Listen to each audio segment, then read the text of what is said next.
There's a very specific kind of fear that travels through a host nation's football media when their team's flawless tournament suddenly meets an opponent nobody wanted to draw. Mexico arrived at the round of 32 of the 2026 World Cup, having done something genuinely historic. 3 wins from 3 group games, 6 goals scored, 0 conceded. The best group stage performance in the history of Mexican football at this tournament. Played in front of their own supporters at altitude, with the kind of home advantage that very few nations on earth get to enjoy at this level of the competition. And then the bracket revealed their opponent. Not Scotland, who the prediction models had as the most likely draw at 32%. Not Uruguay or Cape Verde or Sweden. Ecuador, the South American side who had just produced one of the genuine shock results of the entire group stage, coming from behind to beat group winners Germany 2-1 in their final fixture. A result so significant it ended one of the tournament's 4-time champions' campaigns before the knockout rounds even began. Within hours of that draw being confirmed, the tone across Mexican football media shifted in a way that was impossible to miss. The host nation's press, having spent 3 weeks celebrating their perfect group stage, suddenly found itself talking with considerably more caution about what lay ahead. So what's really happening here? And why has a team that just beat Germany sent a ripple of genuine concern through Mexican football coverage? Let's start with what Mexico actually achieved in the group stage, because the scale of it explains exactly why the mood shifted so sharply when Ecuador's name appeared on the bracket. Javier Aguirre's side opened the tournament with a 2-0 win over South Africa at the Estadio Banorte, formerly the Azteca, on the opening night of the World Cup. They followed it with a 1-0 win over South Korea in Guadalajara. They closed out Group A with a 3-0 demolition of Czechia back in Mexico City. 3 matches, 3 wins, 6 goals scored, not a single goal conceded. It was by every measure the greatest group stage performance in the history of Mexican football at this tournament, surpassing even their celebrated runs at the World Cups they hosted in 1970 and 1986.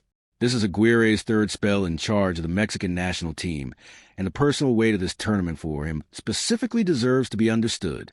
He played for Mexico at the 1986 World Cup as a midfielder. He managed the team at the 2002 edition. Both of those campaigns produced 2 wins and a draw on the group stage, until the squad, under his current stewardship, finally surpassed that mark with a perfect record. Mexico are unbeaten in 9 World Cup matches at their home stadium, with only 2 defeats at the venue across their entire history, the most recent coming in a 2013 qualifier against Honduras, not even at a World Cup itself. The atmosphere generated by more than 80,000 fans inside that stadium has been cited repeatedly by analysts and opposition managers alike as one of the genuine measurable factors behind Mexico's results so far. Add to that the altitude. The Estadio Banorte sits more than 7,000 feet above sea level, a documented physiological challenge for any visiting side unaccustomed to playing at that elevation, and you have a foundation for exactly the kind of confidence that had been building across Mexican football coverage for 3 straight weeks. Then Ecuador arrived in the conversation, and the tone changed. Here's where things get interesting, because Ecuador's route to this fixture tells its own remarkable story. Sebastián Becasí's side endured a genuinely difficult group stage. They were held to a goalless draw by Curaçao, despite producing 26 shots, 15 of them on target, a statistic that speaks to a team that was creating plenty but converting almost nothing. They struggled to score across their opening 2 matches, drawing criticism in their own media for a conservative approach that left them on the brink of group stage elimination. And then, in their final fixture against a German side that had topped Group E, everything changed. Leroy Sane gave Germany an early lead. Nilson Angulo equalized. Gonzalo Plata struck the winner in the 77th minute. Ecuador 2, Germany 1. A result that not only secured Ecuador's place among the 8 best third-place teams advancing to knockout rounds, but eliminated one of the tournament's genuine heavyweight contenders in the process. That win matters enormously to understanding why Mexican media reacted the way they did. This is only the 2nd time in Ecuador's history that they have advanced beyond a World Cup group stage. The first came at the 2006 tournament in Germany, when a side captained by Iván Hurtado progressed alongside the host before falling 1-0 to England's David Beckham free kick in a round of 16. 20 years later, Ecuador are back in the knockout rounds, and they arrive having just beaten a four-time world champion. That is not the profile of a third-place qualifier that anyone wants to face. That is a team playing with genuine belief, built on a defensive record that ranks among the very best at this entire tournament. Ecuador conceded only 5 goals across 18 World Cup qualifiers and had allowed just 2 goals across their 3 group stage matches in this tournament itself.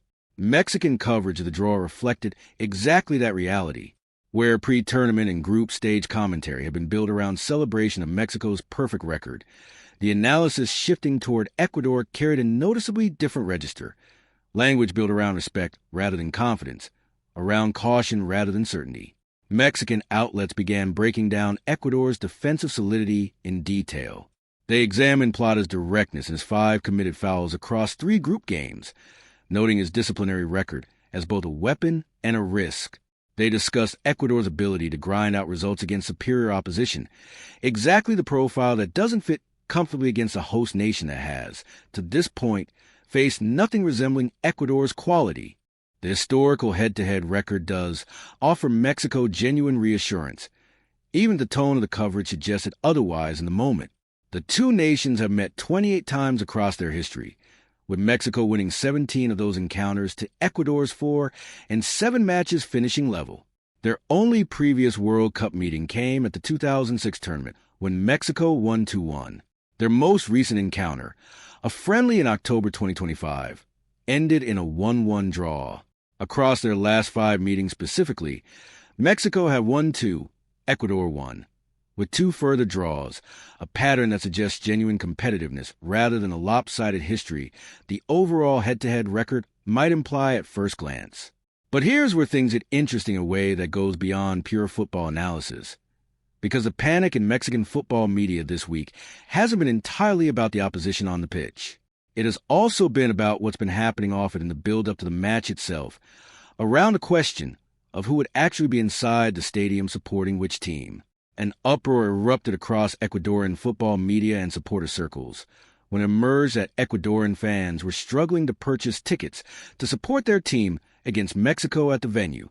The initial and immediate reaction from Ecuadorian journalists and fans was to place the blame squarely on the Mexican Football Federation, accusing them of deliberately limiting the availability of tickets to Ecuadorian supporters in an apparent attempt to ensure the stadium atmosphere remained overwhelmingly pro-Mexico. One Ecuadorian journalist, whose post on social media gained more than 1.1 million views, stated directly in Spanish that the Mexican Federation wasn't responding, wasn't taking orders, and wasn't selling them tickets. The claim was specific, that Ecuador was contractually entitled to receive 8% of available tickets from the Mexican Federation for this fixture, and that the Federation had refused to release them. That story spread rapidly through football media on both sides of the fixture, and for a period it looked set to become a genuine diplomatic flashpoint between the two football communities ahead of one of the most significant matches in Mexico's tournament. It was ultimately found to be the result of a miscommunication and procedural confusion on Ecuador's own side, rather than any deliberate action by the Mexican Federation, but not before it had generated exactly the kind of cross-border football media tension that adds an extra emotional layer to an already significant knockout fixture. Think about what this means for the players who actually have to walk out onto that pitch. Raul Jimenez, whose emotional first World Cup goal at the Estadio Benord on opening night against South Africa was one of the defining individual moments of this tournament's opening week, is expected to be restored to Mexico's starting lineup after being rested for the Czechia match. Mexico's attacking options run deep: Alexis Vega, Julian Quiñones, Santiago Jimenez at AC Milan, Gilberto Mora, the 17-year-old who became the youngest player from North America ever to feature at a World Cup. The squad assembled by Aguirre carries genuine technical quality across every position. But none of that changes the fundamental reality that Mexico have not won a World Cup knockout match in 40 years. Their quarterfinal runs in 1970 and 1986, both achieved as hosts, both at this exact stadium, remain the standard against which every Mexican World Cup campaign since has been measured and found wanting. For Ecuador, the human story is built around different names. Nilson Angulo, the 23-year-old Sunderland forward who has scored in 3 of his last 6 appearances for his national team, has emerged as exactly the kind of player Ecuador will look to as their potential hero if this match requires individual brilliance to break Mexico's home advantage. Gonzalo Plata, who scored the winner against Germany, carries both genuine attacking threat and disciplinary risk into this fixture, having already been booked once at this tournament. Enter Valencia, the veteran captain, whose struggles in front of goal have been a recurring theme of Ecuador's campaign, remains the symbolic heart of a squad built far more around defensive solidity than attacking firepower. The bigger issue underneath all of this, the perfect group stage, the historic opponent, the ticket controversy, the shifting media tone, is what it reveals about the psychological weight Mexico now carries as co-host of this tournament. Every match from this point forward is no longer simply about football.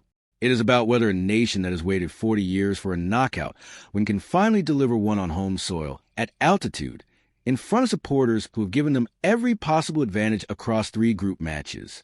That weight is precisely why the tone shifted the moment Ecuador's name appeared on the bracket. Confidence built over 3 matches against opposition Mexico were expected to beat meets genuine uncertainty against an opponent who has already proven they can beat a 4-time World Cup winner. What happens next is genuinely open. Mexico are favorites. The bookmakers, the prediction models, and the overwhelming weight of history at the specific stadium all point in their direction. But Ecuador arrived with a defensive record that ranks among the best of this tournament.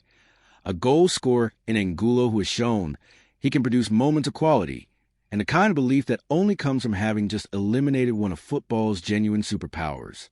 What do you think? Does Mexico's altitude and crowd advantage outweigh Ecuador's proven ability to grind out results against elite opposition? And after 40 years of knockout round heartbreak, is this finally the Mexican team capable of breaking the pattern on home soil? If you found this worth your time, a like helps more than you'd think. Subscribe if you enjoy thoughtful football coverage, and let me know your view in the comments. I read everyone.